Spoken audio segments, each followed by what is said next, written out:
उत्तर प्रदेश के एक छोटे से गांव बरुआ में 3 दोस्त रहते थे। अर्जुन, समीर और करण।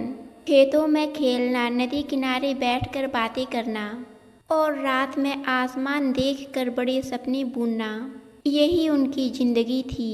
लेकिन इन तीनों का सपना बाकी गांव वालों से अलग था। वे सिर्फ नौकरी नहीं चाहते थे, वे चाहते थे कि एक दिन उनका नाम पूरे जिले में सम्मान से लिया जाए। अर्जुन का पिता रिक्शा चलाता था, समीर की माँ गांव के घरों में काम करती थी और करण एक छोटे दुकानदार का बेटा था। गरीबी थी मगर हिम्मत उससे बड़ी थी। एक दिन स्कूल के पीछे पुराने बरगद के पेड़ के नीचे तीनों ने कसम खाई, हम तीनों में से एक भी सफल हुआ तो समझना हम तीनों जीत गए। उसी दिन से उनकी जिंदगी बदल गई। 12वीं पास करने के बाद तीनों लखनऊ पहुँचे। जेब में सिर्फ 1000 रुपये थे और आंखों में करोड़ों सपने। उन्होंने एक छोटा सा कमरा किराए पर लिया। कमरे में सिर्फ एक पंखा था जो आधी रात के बाद बंद हो जाता था। दिन में कोचिंग, रात में संघर्ष।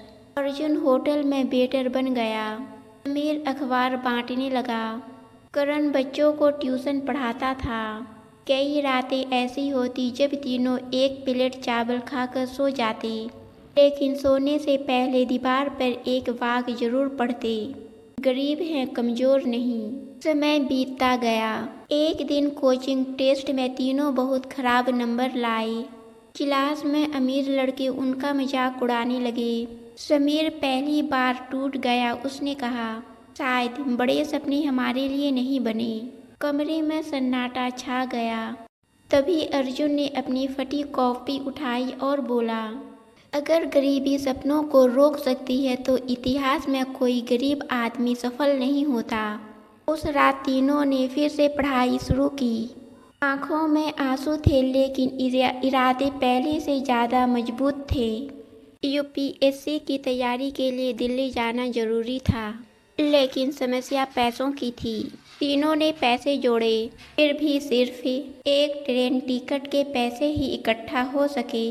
कमरे में चुप्पी थी। करण बोला, अर्जुन जाएगा, उसकी तैयारी सबसे अच्छी है। अर्जुन ने तुरंत मना कर दिया। समीर बोला, नहीं, करण जाएगा। तीनों एक दूसरे को आगे बढ़ा रहे थे। आखिर फैसला हुआ, जो जाएगा वह सिर्फ अपने लिए नहीं तीनों के लिए पढ़ेगा। और दिल्ली जाने वाला था अर्जुन। दिल्ली अर्जुन के लिए किसी युद्ध भूमि से कम नहीं थी। हजारों छात्र, बड़ी बड़ी कोचिंग, हर चेहरे पर तनाव। अर्जुन कई बार डर जाता, लेकिन हर रात समीर और करण उसे कॉल करते। समीर कहता, हारने का अधिकार हमें नहीं है भाई। करण बोलता, तू सिर्फ पढ़, हम सब संभाल लेंगे। इधर गांव में समीर और करण पहले से ज़्यादा मेहनत करने लगे। उनका सपना अब सिर्फ सपना नहीं रहा था, वह उनकी जिंदगी बन चुका था। परीक्षा से ठीक पहले अर्जुन की माँ गंभीर बीमार हो गई। अर्जुन गांव लौटना चाहता था। उसे लग रहा था सब खत्म हो जाएगा, लेकिन तभी समीर ने अपनी सारी जमा पूंजी भेज दी। करण गांव पहुंच गया और अर्जुन की मां की देखभाल करने लगा। फोन पर करण ने कहा, अगर तू वापस आया तो हमारी सारी मेहनत हार जाएगी। रोते हुए अर्जुन ने परीक्षा दी और कुछ हफ्तों बाद रिजल्ट आया। अर्जुन प्रीलिम्स पास कर चुका था। अब मेंस की तैयारी शुरू हुई, लेकिन इस बार समीर की जिंदगी में तूफान आ गया। उसकी माँ का एक्सीडेंट हो गया, घर चलाने वाला कोई नहीं रहा।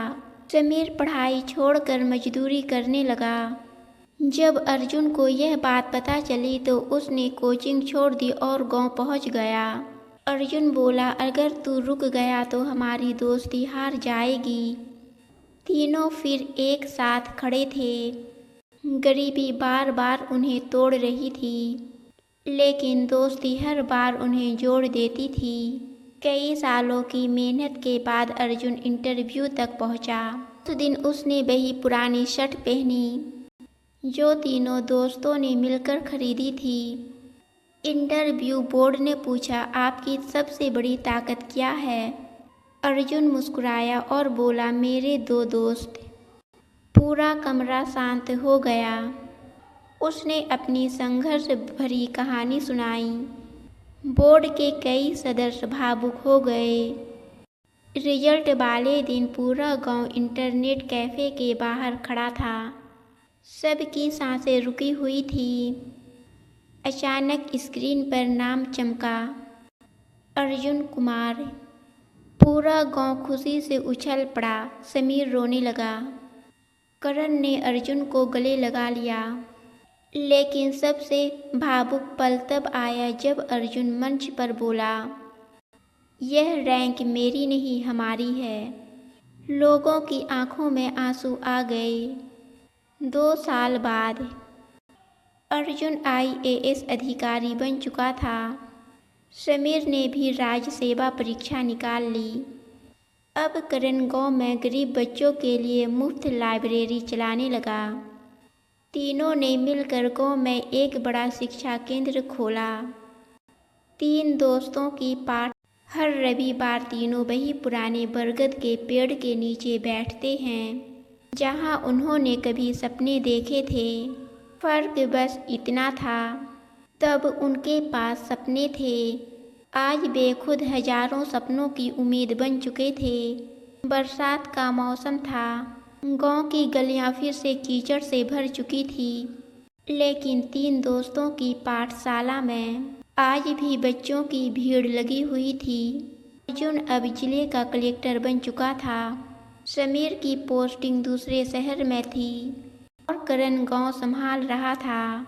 तीनों भले अलग अलग शहर में रहते थे, लेकिन हर रात वीडियो कॉल जरूर करते थे। एक दिन अचानक करण को स्कूल के पुराने स्टोर रूम में एक लोहे का बक्सा मिला। जब उसने उसे खोला तो अंदर पुरानी कॉपियां, कुछ तस्वीरें और एक खत रखा था। वह खत उनके पुराने स्कूल के मास्टर जी का था, जो अब इस दुनिया में नहीं थे। करण कांपते हाथों से खत पढ़ने लगा। अगर तुम तीनों यह खत पढ़ रहे हो तो समझ लेना तुम जिंदगी की सबसे बड़ी परीक्षा पास कर चुके हो। याद रखना, असली अफसर वो नहीं जो कुर्सी पर बैठता है। असली अफसर वो होता है जो दूसरों के सपनों को मरने नहीं देता। खत पढ़ते पढ़ते करण की आंखें भर आई। ने तुरंत अर्जुन और समीर को गांव बुलाया। अगले दिन फिर तीनों वही पुराने बरगद के पेड़ के नीचे बैठे थे।